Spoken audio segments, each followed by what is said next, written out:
One of the keys is remember where you came from, keep that shit in the front of your mind, and when shit goes bad and it goes sideways, a lot of shit does, you're getting booed out of the fucking building, or you're coming through this injury, or people are writing you off, oh, you guys ain't gonna fucking make it, any of that shit.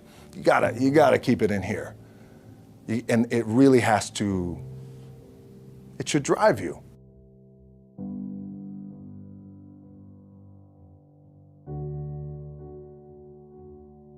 This idea and this notion that you could be anything you want, and you can accomplish anything you want, right? We hear that. You've heard that from the time you were little boys. You hear that now. You're already incredibly accomplished. You can win an NBA championship, MVP of the league. You could become president. You could become governor. You could be in entertainment. You could do Charles, and you could do Shaq. You could do that. You could do whatever you want to do. You guys know that. The thing that has worked for me is to remember the hard times. So, and I'm sure you guys all have your processes, and again, I'm gonna tell you what's worked for me. So before a big movie comes out, before, back in the days when I was wrestling with WWE, a WrestleMania match, anything big that would happen, I would always take a moment and I'd just remind myself, all right, I was evicted when I was 14. We were kicked off the island. We couldn't live in Hawaii. Had no place to live. A lot of shit happened then when I moved to Nashville. I was arrested multiple times by the time I was 16 years old. I gotta remember that. If I were playing on this team, which my skills are, what's that term? Oh, the shits. So I never play. But before I lace up, before I get on the court, before I play in these big games, before I go to the Staples Center, where history is there, those are historic walls there at the Staples Center. I would remember that, and it allows me then to be present in the moment and understand, holy shit, the stuff I have around me right now, this is the shit that I dreamed of when I was a kid. I am here. I played for University of Miami, played for great teams. Warren Sapp, Ray Lewis, they were my teammates. They were balling. Warren Sapp was playing tight end that time. I was starting defensive tackle. Yeah. They moved him over to D-line. And he looked at me, he's like, yo, dude, I'm gonna take your spot. I said, you ain't taking my fucking spot. He said, I'm gonna take your spot. I said, no, you ain't. We battled, and he took my spot. Now, you can imagine how that fucked with me, because there goes my opportunity. He went in, switched to defensive tackle, lit the world on fire. Well, what that did, it crushed me, it crushed my dreams. I had a piss poor senior year, zero production, no NFL, no combine invite, nothing. Finally went to the CFL, Calgary Stampeders, making $250 a week Canadian.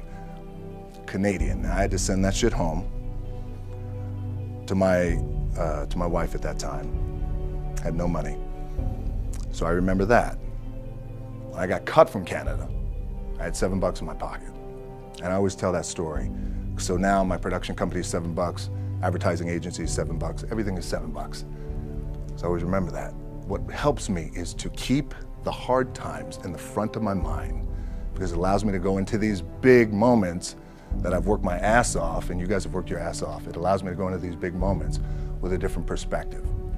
What it also does for me, and again, this is what works for me. Like, I keep my back, excuse my language, my back is up against this motherfucker every day. It's against this fucking wall. Excuse my language, ladies in the room. But it's up against this motherfucker because it's what I believe in. And when my back is against this motherfucker, then there's nowhere to go. But that way. That's it.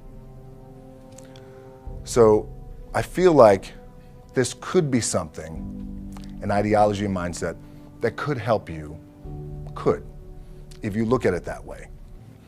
Because you made it already. We made it. We're successful boys, and we're lucky boys to be where we're at. Oh, you guys made it. Everybody's rich in the room. Nobody's gonna get evicted anymore. Anything you got, there's no more money problems, right? You got a lot of hands out now. Hey, can I get a little bit? Can I get a little bit? Right, that happens.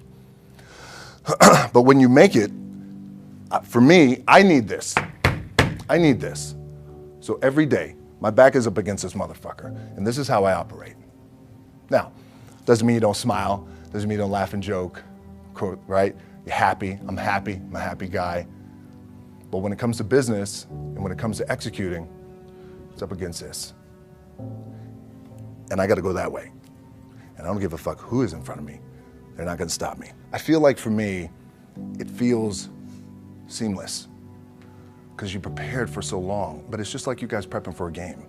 That's the fun part. That's where it's like, fuck, it's fun, man. People are paying their hard-earned dollars to come see you. They're cheering, they're going bananas, they're booing the shit out of you or on the road. That's fun. That's what you live for. I mean, that's the juice right there. The prep is where the character's made. And I just don't mean the character I play, I mean the character in here. So for me, the prep is getting with the director, getting with the producers, getting with the writers, so in essence, it's like getting with all your coaches and your different position coaches and all the meetings that you have to have, right? So that's the work you put in. The key for me was, where does it start? What's the anchor? What's the anchor? So I could have all these ambitions and you guys have all these ambitions, which is great. It's important. I'll play this role, you'll play that role. I'll execute this thing and it'll come out this summer. You guys will execute this thing during the summer, right, when it's time to really put in a lot more work. But the key with me is just always finding what the anchor is. And the fucking anchor is getting up at 4 o'clock in the morning every day before anybody else and grounding my thought process is in the no one will outwork me. No one. I love and I respect you guys. You motherfuckers won't outwork me. All starts with this. 2 hands, putting in the work. The anchor for me has always been the work in terms of the weight room training. So when I first started wrestling, I was 6 years old, rolling on the mats with my dad. My old man, a lot of you guys will know this. Yeah, Rocky Johnson. My old man was Rocky Johnson. He was the first black WWF at that time. First black WWE tag team champions with Tony Atlas back in 1983. My uncles were Wild Samoans. I come from a long line of pro wrestlers. But before the wrestling part happened, I was just in the gym putting in the work. At 6 years old, rolling around on the mats. And finally when I could touch weights at 13, that's what I was doing. But the weight part for me and the gym part has always been, has to be the anchor. Look, at the end of the day, like again, it's the kind of stuff that I talked about at top is I have to hold on to my dad in his pickup truck came down 4 o'clock in the morning, picked me up in Miami from Tampa. We lived in a little shitty apartment in Tampa. He drove down in his little pickup truck to Miami to get me when I was cut from the CFL. I was driving up I-75. I don't know if you guys are from Florida, any of you guys, if you know, I-75 is like, especially down in Florida, Alligator Alley. I'll never forget it. It's 4 o'clock in the morning. And I thought, well, fuck. I leave home like you guys left home. I'm ready to tackle the world, to get after it, achieve my dreams and goals. Fucking crushed by 22, 23 years old. Now I gotta move back in with my mom and dad. I played on great teams though. Wait a second, this is not supposed to be my future. I'm supposed to be in the NFL right now. I'm supposed to be making a lot of coin and buying my parents shit, buying me shit, taking care of my wife, but it never happened. So I pulled out my wallet, I thought, well, let me see how much money I have. I opened it up, I had a 5, a 1, and change. I'm not fucking around, and well, at least I rounded up to $7. But I thought, God, ain't this a bitch? I got $7 in my pocket. Where the fuck do I go now? What do? I can't go back to CFL, because you know, the point comes where you hear that voice, big run's over. Like, you're done, right? So I heard that voice. So as Coach was saying, man, I hold on to that shit. I'm telling you, my back is up against this motherfucker. We laugh, we joke, we have a good time. Press is always fun to do. Sometimes you gotta make it fun. That's another thing. You gotta do your best to make press fun if you can. But my back is still up against this motherfucker. I do not forget it. What this also helps me do, and again, it works for me, is at some point, you gotta be fucking tired of not being number one. You have to be, and you gotta fucking play angry, and I play angry. Now, I'm cool and calm with my approach, and when I step out on my field, which is a set, or, you know, like, there's some, and you're always gonna have haters, and haters are like, well, God damn, man, how many movies are you gonna make, or how much shit are you gonna do? Like, you do a lot of shit. I say, yes, it's my ambition. Of course, why not? I could do it. Yeah, I love what I do. And not only that, but in what world do we not work every day? Doesn't mean, it's just like you guys in the off season. You gotta work every fucking day. It doesn't end. My back is up against this thing, you know, and I started to play angry, by the way, and I still play angry. My last match, Brock Lesnar, transitioned, and I realized if I had to be great at something, I wanted to be great in this world of Hollywood and movie making and producing and entertainment, I had to commit, and like you guys have to commit. Obviously, you commit to something, commit to the goal.